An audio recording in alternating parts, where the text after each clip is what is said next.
तो जैसा कि आप सभी को पता है कि हमारा कक्षा 8वीं का विषय विज्ञान का 19 दिसंबर को आपका विज्ञान विषय का अर्धवार्षिक परीक्षा का पेपर होने वाला है। उसके लिए मैं आपको एक मॉडल पेपर देने वाला हूं जो आपके एग्जाम के लिए बहुत ज़्यादा इंपॉर्टेंट है। देखिए, ये आपके अभ्यास हेतु एक प्रश्न पत्र का नमूना है जिसे कंप्लीट करके जाना। यह एक मॉडल पेपर है ना। इसे पूरा कंप्लीट करना, साथ ही आपके जो टीचर्स हैं, जैसे आपने कोचिंग पढ़ी हो, स्कूल गए हों, आप स्कूल तो जाते ही हैं, तो जो भी टीचर्स ने बताया उसका भी अध्ययन आपको जारी रखना है। देखिए, यह एक आपका मॉडल पेपर रहेगा जिसमें आपको पूरा कंप्लीट करवाऊंगा और इसके एक एक क्वेश्चन को ना ध्यान से पढ़ लेना, क्योंकि बाद में पछताओगे। क्योंकि देखिए, इसको दिखाने का मकसद आपको केवल एक ही है, ताकि आपको अपने पेपर का पैटर्न पता चले, अपने पेपर के लेवल का पता चले और क्वेश्चंस किस टाइप के आ रहे हैं ना, मतलब किससे, एससीईआरटी से कैसे क्वेश्चन आ रहे हैं, एनसीईआरटी से कौन से क्वेश्चन रख रहा है बोर्ड, है ना। तो सारा कुछ आपको पता चले, इसलिए मैं आपको इस प्रकार से नमूना दिखा रहा हूं। तो बिल्कुल से आपको वीडियो पूरा देखना है ना। आपका पूर्णांक जो है 60 नंबर का रहने वाला है। देखो, और जिस भी बच्चे को अच्छे मार्क्स लाने हैं ना स्कूल में, तो भाई आंसर सही लिखने पड़ेंगे। अगर गलत लिखोगे तो नंबर कटेंगे और जरूर से कटेंगे। तो मैं आपको केवल और केवल सभी के सही 1 से लेकर के 26 तक आपके यहाँ पे नमूने में पूरे के पूरे आंसर रहेंगे, है ना, इस तरीके से मॉडल पेपर में। तो 1 से 26 तक पूरे के पूरे मैं आपको प्रश्नों के साथ आंसर भी कंप्लीट करवाऊंगा। तो वीडियो फुल वॉच कर लेना, क्योंकि इन क्वेश्चन के ना very very most important question है। ये हायर चांसेस हैं इनके कि ये आएंगे, है ना। देखिए, निर्देश आपको दिए गए, सभी प्रश्न हल करना अनिवार्य है।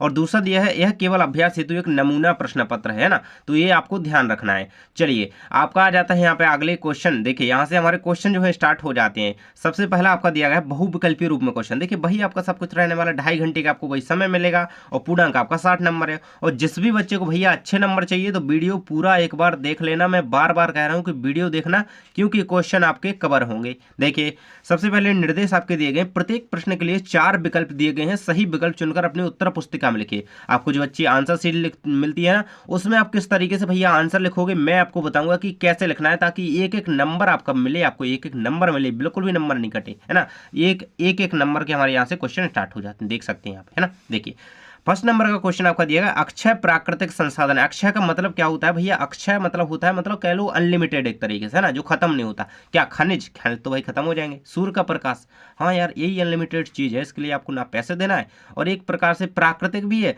और ये क्या? अक्षय है, जो खत्म नहीं हो सकता। कोयला भी खत्म हो जाएगा, पेट्रोल तो, अरे अरे यार, कितनी पेट्रोल की तंगी पड़ी हुई है। ये रहेगा आपका इसका आंसर, सूर्य का प्रकाश। देखिए, मैं यहाँ पे आंसर भी आपका लिखते जाऊंगा साथ में, ताकि आप लोग इसे याद कर सकें आसानी से, है ना। अपने प्रिय मित्र के साथ वीडियो को भेज देना, जो आपका खास दोस्त है ना, केवल उसी को वीडियो को भेज दो और किसी को नहीं भेजना यार, क्योंकि अपने दोस्त को भेजना जरूरी होता है ना। वो बोलेगा यार तूने भेजा है या नहीं, यार तैयारी नहीं करवाई। अगला क्वेश्चन है आपका, सेकंड नंबर है, एड्स किसी संक्रमित व्यक्ति से दूसरे स्वस्थ व्यक्ति में किसके जरिए फैल सकता है? तो पहला ऑप्शन दिया गया आपका, साथ भोजन करने से। तो भोजन करने से कुछ नहीं होता यार, बैठ के खा लो, खूब मजा आएगा। अगला है आपका, पीड़ित के द्वारा रक्तदान से। अगला है, साझे साझे कंधे के प्रयोग से या मच्छर के काटने से। तो ऐसा कुछ नहीं है भाई, ये क्या रहेगा आपका, पीड़ित के द्वारा रक्तदान से। अगर देखिए किसी व्यक्ति को एड्स है ना, वो आपको ब्लड दे दे, है ना, किसी को ब्लड दे दी जिसे नहीं है, तो उसे क्या है, उसे भी हो जाएगा। तो इसका बी नंबर का ऑप्शन का राइट आंसर यहाँ पे आपका हो जाएगा, ये वाला। नेक्स्ट आपका क्वेश्चन आ जाता है, निम्नलिखित में से रबी फसल का सही युग्म कौन सा है? भाई, रबी फसल का युग्म पूछा गया। रबी कौन सी फसलें होती हैं जो हमारी अभी बोई जा रही हैं? अभी रिसेंटली आपके जो खेतों में, आपको पता होगा अभी कौन सी फसल बोई जा रही है भैया? जल्दी से कमेंट बॉक्स में बताइए। गेहूं और चना बोए जा रहे हैं ना, और धान मक्का हो गए, कपास मूंग सोयाबीन मूंगफली, ये तो कब बोए जाते हैं? जब बरसात होती है। और रबी फसल कौन कहलाती है? जो अभी बोई जा रही है ना, नवंबर में दिसंबर में बोई जाती है ना। तो ये आपका गेहूं और चना इसका आंसर हो जाएगा। सी नंबर का ऑप्शन इसका राइट आंसर लगाइएगा, गेहूं। देखिए, इस तरीके से अच्छी राइटिंग में लिखोगे ना, तो एक भी नंबर आपका कट नहीं सकता है, बस आंसर आपका सही होना चाहिए। देखिए, ये रहेगा आपका। नेक्स्ट क्वेश्चन आ जाता है, द्विखंडन द्वारा जनन विधि पाई जाती है। देखो भैया, द्विखंडन की बात की जा रही। द्विखंडन द्वारा जनन किसमें होता है? अमीबा में। देखो, अमीबा देखिए इस तरीके से होता है, ये अमीबा हो गया जैसे मान लो, है ना। अब इसमें द्विखंडन विधि होगी। कौन सी विधि होगी? द्विखंडन। देखो, थोड़ा समझते जाओगे ना, तो समझ में अच्छे तरीके से आ गया ना, तो एग्जाम में बहुत अच्छा स्कोर करोगे, क्योंकि आप लोगों के हैं बोर्ड, तो अच्छे तरीके से पढ़ना पड़ेगा। अब ये देखिए, द्विखंडन का मतलब क्या होता है? ये 2 भागों में टूट जाएगी। इस तरीके से ये है, इस तरीके से जाएगी, ये एक भाग में टूट गई और फिर एक भाग में और टूट गई। तो क्या है, है, 2 भागों में बट गई, यही हमारा अमीबा में द्विखंडन हो जाता है। याद रखना इस चीज को, है ना। देखिए हाइड्रा में किसके द्वारा जनन होता है, मुकुलन द्वारा, है ना, बडिंग मुकुलन, याद रखना इस चीज को। ईस्ट में भी मुकुलन द्वारा होता है ना, इस चीज को। और मानव में लैंगिक प्रजनन होता है, याद रखना। नेक्स्ट हमारा आ जाता है निम्न में से संपर्क बल है भाई, संपर्क बल कौन सा होता है भाई, पेशीय बल, चुंबकीय बल या स्थिर विद्युत बल या गुरुत्वाकर्षण बल। इसका आंसर याद रखना है आपको पेशीय बल, है ना। देखिए पेशीय बल इसका राइट आंसर है।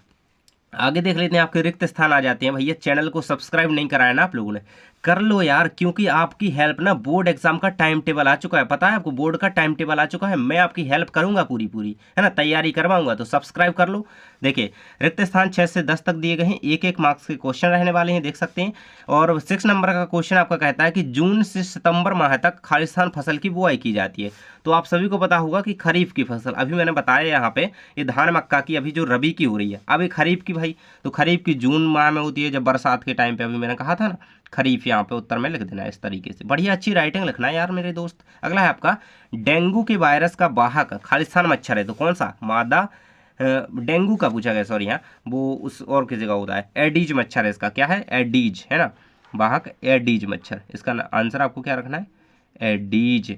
चैनल को सब्सक्राइब कर लिया ना आपका है। अगला है एलपीजी का पूरा नाम भाई, 8 number, very very most important, subscribe कर लो जल्दी। तो देखिए एलपीजी का पूरा नाम होता है लिक्विड पेट्रोलियम गैस, देखिए किस तरीके से लिखना है, लिक्विड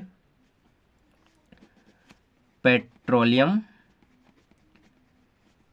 गैस, देखिए इस तरीके से गैस लिख दीजिएगा भाई, कंप्लीट है आपका, है ना।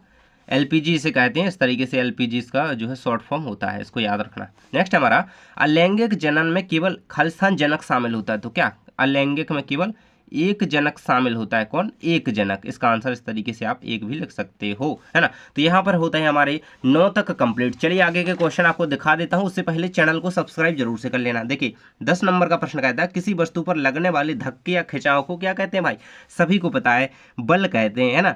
जब आप किसी वस्तु पे धक्का देते हो, बल धक्का देते हो या खिंचाव करते हो, उसको खींचते हो या धक्का देते हो, है ना, तो वो क्या कहलाता है, वो बल कहलाता है। देखिए थोड़ा सा मैं जूम कर देता हूँ ताकि आप लोगों को थोड़ा और क्लियर दिखने लगे, है ना।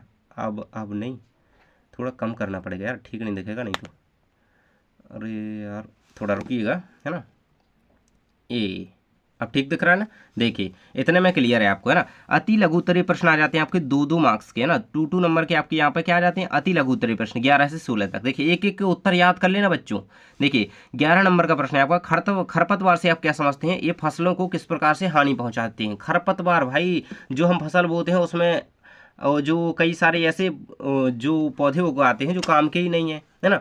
तो देखिए खरपतवार क्या होता है, देखिए खेती में स्वयं उगने वाले अवांछनीय पौधे, है ना, जो मतलब हमने बोते ही नहीं हो, फसल को खराब करने के लिए हो जाते हैं, है ना, तो क्या कहलाते हैं, खरपतवार कहलाते हैं। आंसर को याद रखना, ये भूमि से जल तथा पोषक तत्व आदि ले लेते हैं तथा इस प्रकार फसली पौधों को जल तथा पोषक तत्व न मिलने के कारण उनकी वृद्धि कम हो जाती है और वे नष्ट हो जाते हैं, है ना, खरपतवार ये कहलाते हैं। इसको याद रखना, 11 का उत्तर हो गया, है ना, सब्सक्राइब कर लेना।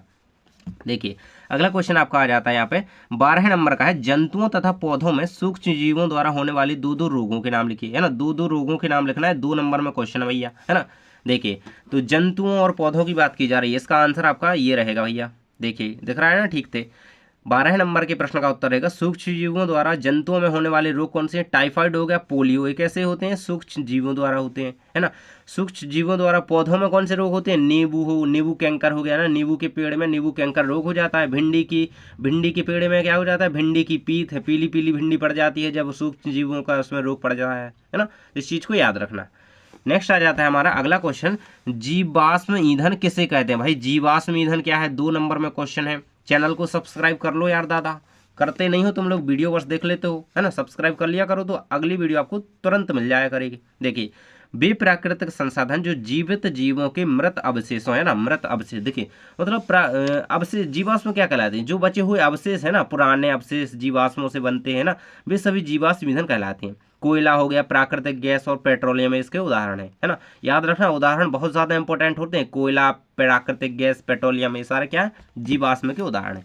अगला है आपका IVF, है ना, इन विट्रो फैलोपियन ट्रांसफर इसका होता है, इन विट्रो फर्टिलाइजेशन, अरे यार वो IVST का बोल दिया मैंने, ये रहेगा इसका इन विट्रो फर्टिलाइजेशन। IVF का फुल फॉर्म क्या होता है, देखिए यहाँ पे दिख रहा है ना आपको, इन विट्रो निषेचन, यानी कि शरीर के बाहर कृत्रिम निषेचन, इन विट्रो फर्टिलाइजेशन, यही इसका पूरा फुल फॉर्म है IVF का। याद रखना इस चीज़ को। देखिए किस तरीके से इसको लिख सकते हो आप, इसको इन विट्रो, देखिए ऐसे लिख दीजिएगा इन विट्रो, देखो मैं लिख के बताऊंगा ताकि आप लोगों को ना याद रहे, फर्टिलाइजेशन,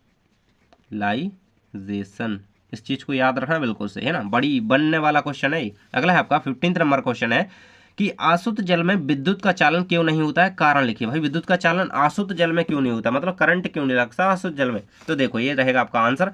बिल्कुल से स्क्रीनशॉट ले लो। आसुत जल विद्युत का चालक नहीं होता क्योंकि आसुत जल लवणों से मुक्त होता है ना, उसमें क्या होते हैं, लवण नहीं पाए जाते हैं। देखिए अरे क्या हो गया, लवण नहीं पाए जाते हैं, है ना, आयन और लवणों की अनुपस्थिति के कारण क्या होता है, आसुत जल विद्युत का को चालक बना देता है उस तरीके से। अगला है आपका वनोन्मूलन से क्या समझते हैं। भाई वन उन्मूलन क्या है, तो चलिए 16 का आंसर आप इस तरीके से लिखिएगा, वनों को समाप्त, है ना, क्या कहा गया यहाँ पे, वनों को समाप्त करके भूमि का अन्य कार्यों में उपयोग करने को ही वनोन्मूलन कहा जाता है। मतलब देखिए वन काट काट के वहाँ पे चाहे आप चाहे बिल्डिंग बना रहे हैं बहुत सारा, या फिर खेती कर रहे हैं ना, तो वहाँ पे कोई भी कार्य किया जाए तो उसे क्या वन उन्मूलन कहते हैं। याद रखना इस चीज़ को, 16 का आंसर हो जाता है। यहाँ से हमारे 17 से 22 तक 3 मार्क्स के क्वेश्चन आ जाते हैं, देख सकते हैं, 3 अंक निर्धारित है, निर्देश भी पढ़ लिया करो, है ना। नेक्स्ट हमारा 17 नंबर क्वेश्चन कहता है कि किशोरावस्था को परिभाषित कीजिए। किशोरावस्था क्या होती है भैया ना, आपने अपने चैप्टर में पढ़ा होगा, है ना, तो इसका आंसर आपको कुछ इस तरीके से लिखना है, देख सकते हो यहाँ पे, जीवन काल की वह अवधि जब शरीर में ऐसे परिवर्तन होते हैं जिसके परिणाम स्वरूप जनन परिपक्वता आती है ना, किशोरावस्था कहलाती है। जैसे कि किशोरावस्था लगभग 11 वर्ष की आयु से प्रारंभ होकर होती है 18-19 वर्ष तक। मतलब आपकी जो एज है ना अभी, आप कौन सी एज में हो, आप कौन सी स्टेज में हो, किशोरावस्था चल रही है आपकी अभी, है ना, इसको याद रखना। नेक्स्ट है आपका 18 नंबर, कैरम बोर्ड पर आप महीन पाउडर, भाई यार कैरम तो खेलते होगे, मुझे पता है कई लोग खेलते हैं, आप भाई पाउडर क्यों डालते हो, है ना, क्योंकि जो आपका वो स्ट्राइकर होता है ना, वो तेजी से खसके, इसके लिए ना कैरम बोर्ड पर हम महीन पाउडर घर्षण को कम करने के लिए, ताकि घिसे ना ज़्यादा, वो सीधा सरकता हुआ बड़े चिकने हिट्स के साथ चला जाए, है ना, जिससे कि स्ट्राइकर तेजी से गति कर सके। भले ये साइंस की लैंग्वेज में लिखना आंसर, नहीं तो नंबर नहीं मिलेंगे। अगर है आपका घर में कौन से स्रोत ध्वनि प्रदूषण उत्पन्न कर सकते हैं। भाई टीवी चलाते हो ना, बहुत तेजी से मोबाइल के गाने बजाते हो ना, तो ये सारे क्या है, ध्वनि प्रदूषण, मतलब कौन कौन से आवाज़ करते हैं ना, जैसे आप मिक्सर चला रही हैं मम्मी, है ना, तो आवाज़ कर रहे हैं तो ध्वनि प्रदूषण हो रहा है, तो इस चीज़ को याद रखना, कौन कौन से हो सकते हैं, देखो ये सारी चीज़ें हो सकती हैं। घर में ऊंची आवाज़ में चलाए गए टेलीविजन, है ना, ट्रांजिस्टर, रेडियो, रसोई घर के कुछ उपकरण, है ना, कूलर हो सकता है ना, और वातानुकूलक हो सकते हैं, तो ये सारी चीज़ें क्या होती हैं, है ना, तो आप मिक्सी भी इसमें याद रख सकते हैं, है ना, मिक्सर ग्राइंडर, आप मोबाइल भी लिख सकते हैं, टेलीविज़न, ये सारी तो आवाज़ें करती हैं यार। नेक्स्ट है आपका कोयला हमें कहाँ से प्राप्त होता है और कैसे बनता है। भाई कैसे बनता है कोयला, चलिए जान लेते हैं, कहाँ से मिलता है, और सारी चीज़ याद रखनी चाहिए बच्चों, क्योंकि बहुत ज़्यादा इंपॉर्टेंट है। आपके तो बोर्ड हैं तो अच्छे से पढ़ना है यार, नहीं तो बाद में पछताओगे चैनल को, इसलिए मैं कह रहा हूँ कि सब्सक्राइब कर लो। देखिए कोयला हमें जमीन के अंदर से प्राप्त होता है, बाढ़ जैसे प्राकृतिक प्रक्रमों के कारण वन मृदा के नीचे दब जाता है ना, इनके ऊपर मृदा जम जाने के कारण संपीड़ित हो जाते हैं। जैसे जैसे ये गहरे होते जाते हैं उनका ताप भी बढ़ता जाता है। जैसे जैसे कोयला धंसता जाएगा धरती में, जैसे जैसे हम धरती में नीचे जाएंगे ना, हमारा ताप भी बढ़ता जाएगा, मतलब धरती का तापमान बढ़ेगा तो फिर हम वहाँ पे जाने में असक्षम भी हो सकते हैं। तो ये सारा कुछ आंसर आपको याद कर लेना है, इसका आंसर कंप्लीट है। नेक्स्ट आपका क्वेश्चन आ जाता है ऐसे 2 उदाहरण, भाई कोई 2 उदाहरण आपको लिखना है ऐसे जिसमें लगाए गए बल द्वारा वस्तु की आकृति में परिवर्तन हो जाए, है ना, वस्तु मतलब कोई भी वस्तु रखी है भाई, उसको आपको 2 उदाहरण देना है। जैसे देखिए एक रबड़ की गेंद रखी है, उसको हमने दोनों हाथों से दबा दिया, है ना, या फिर खसका दिया एक तरीके से, है ना, फेंक दिया फिर, तो उसकी चेंज हो जाएगी ना अवस्था। रबड़ बैंड खींच दिया तो उसमें भी चेंज हो जाएगी अवस्था, एक तरीके से वो हो जाएगा। अगला है आपका कि हमारे आसपास पाई जाने वाली विद्युत लेपित वस्तुओं की सूची बनाइए, है ना। विद्युत लेपित की बात की जाए, इस चीज़ को याद रखना अच्छी तरीके से। विद्युत लेपित वस्तुएं कौन कौन सी हमारे पास जो पाई जाती हैं भैया, चलिए भाई ये रहेंगी आपकी आसपास जो सी विद्युत लेपित वस्तुएं होती हैं, जैसे कह लो कि नकली आभूषण जो हो गए, है ना, जो गिलट का कह सकते हैं जैसे, है ना, वो नकली आभूषण होते हैं। स्नान गृह की टोंटियाँ हो सकती हैं ना, उस पर देखिए विद्युत का लेपन रहता है। अगला है आपका गैस बर्नर, है ना, गैस पे जो बर्नर लगा होता है, आपने पर देखा होगा अपने सेट में। अगला है आपके पास सोफे के फ्रेम होते हैं, साइकिल के पार्ट्स होते हैं, और पे भी क्या होता है विद्युत से लेपन किया जाता है उस पर। इन चीज़ों को याद रखना। चलिए आपके यहाँ पर 26 तक क्वेश्चन देख लेते हैं। देखिए ये पार्ट मत छोड़ देना, यहाँ से आपके 20 मार्क्स कंप्लीट होने वाले हैं आपके पेपर में, इस क्वेश्चन को जरूर से याद रखना। देखिए 23 नंबर क्वेश्चन है आपका, देखिए 5-5 नंबर के आ गए ना। देखिए अपने राज्य मध्य प्रदेश के किन्हीं 5 राष्ट्रीय उद्यान, भाई आप लोग कहाँ से हो, क्या पता आपके ही यहाँ पे राष्ट्रीय उद्यान हो, कई लोग तो बालाघाट से होंगे, मंडला से होंगे, बच्चे कहाँ से हो यार, बता दिया करो, आप लोग बताते ही नहीं हो कहाँ से हो, है ना। देखिए मंडला में कौन सा है, कान्हा किसली राष्ट्रीय उद्यान, और बांधागढ़ राष्ट्रीय उद्यान कहाँ पे, बांधागढ़ उमरिया शहडोल में, है ना। कई बच्चे शहडोल से भी होंगे, कहाँ से हो जल्दी से बताओ। पन्ना राष्ट्रीय उद्यान जो कि छतरपुर और पन्ना दोनों जिलों में पड़ता है, बॉर्डर के पास कह लो इस चीज को, है ना। छतरपुर मैंने लिख दिया है। बालाघाट राष्ट्रीय उद्यान बालाघाट में है ना। इन पांचों को याद कर लो, दिमाग में बैठा लो, ये बिल्कुल से इंपॉर्टेंट है बहुत सी, है ना। अगला है आपका 24 नंबर का है, अमीबा में जनन किस प्रकार होता है। देखो अभी मैंने ऊपर आपको यहाँ पे समझाया था ना, ये अमीबा का जन्म द्विखंडन द्वारा होता है। अब भाई कैसे होता है थोड़ा डिटेल में लिखना है। क्या आप उनके प्रजनन करने के ढंग के विषय में जानते हैं, क्या भाई जानते हो तुम, तो चलिए मैं बता देता हूँ, कह दो कि हाँ हम जानते हैं। अगर आप नहीं भी जानते हो तो लो भाई जान लो, ये रहेगा, जान जाओ इस चीज़ को। हाँ हम उनकी प्रजनन के ढंग के विषय में जानते हैं। अमीबा में अलैंगिक जनन होता है, और जिसमें अमीबा में द्विखंडन विधि, अभी हमने पढ़ा था ना, द्विखंडन विधि से प्रजनन होता है। तो इसको कंप्लीट कर लेना, 2 भागों में टूट जाता है एक से, है ना, याद कर लेना इसको। नेक्स्ट आपका आ जाता है 25 नंबर क्वेश्चन भाई, पादप कोशिका एवं जंतु कोशिका में 4 अंतर लिखे। भाई आने वाला है, इनका चित्र भी सीख लेना, बोर्ड में चित्र आएगा, बोर्ड में क्या आएगा आपका, इसका चित्र आएगा, और अभी इसमें अंतर कर लेते हैं हम, है ना। तो चैनल को भाई सब्सक्राइब कर लो, क्योंकि बोर्ड तक मैं आपको इस तैयारी करवाने वाला हूँ मेरे प्यारे बच्चों। देखिए ये 25 का आंसर आपका रहेगा पादप कोशिका जंतु कोशिका, एक तरफ पादप। इसी तरीके से देखो सारणी बना करके उत्तर लिखोगे ना भाई, एक नंबर आपका क्वेश्चन लिखा हुआ दिखेगा, और नंबर आपको भर भर के मिलेंगे। देखो कोशिका भित्ति जो है, पादप कोशिका में क्या होता है, कोशिका भित्ति पाई जाती है। जंतु कोशिका में कोशिका भित्ति अनुपस्थित यानी कि नहीं पाई जाती है। इसमें क्या है, प्लास्टिड्स जैसे कि क्लोरोप्लास्ट हो गया, है ना। इसमें क्या है, पादपों में क्लोरोप्लास्ट पाए जाते हैं, लाजमी सी बात है भाई, तो पाए जाते हैं। और जंतु में क्या होते हैं, प्लास्टिड नहीं पाए जाते हैं। और पादप कोशिका में केंद्रक कोशिका के किनारे स्थित होता है। केंद्रक जो होता है कोशिका की एक साइड में होता है ना। और इसमें क्या होता है, इसमें केंद्र में स्थित होता है, मतलब जो ऐसे ये है कोई जंतु कोशिका है उसके बीच में पाया जाएगा, इसमें क्या एक साइड में पाया जाएगा, है ना। इन चीज़ों को याद रख लो। नेक्स्ट हमारा आ जाता है लास्ट क्वेश्चन है भाई आपका, सब्सक्राइब नहीं करा है तो जल्दी से कर लो, इसका भी आंसर बता देता हूँ। हमारे जीवन में उपयोगी सूक्ष्म जीवों के नाम, है ना, के बारे में 10 पंक्तियाँ। भाई कोई 10 लाइन्स आपको लिखनी है सूक्ष्म जीवों के बारे में जो उपयोगी हो। यहाँ तो हमने देखे थे, देखिए सूक्ष्म जीव जो हमें रोग देते हैं, है ना, इनके नाम देखे थे। आप भाई जो उपयोगी हैं, जैसे देख लो आप जो दही खाते हो ना भाई, है ना, दही में कौन सा बैक्टीरिया पाया जाता है, तो देखो इस तरीके से सारे क्वेश्चन दिए गए हैं आपके।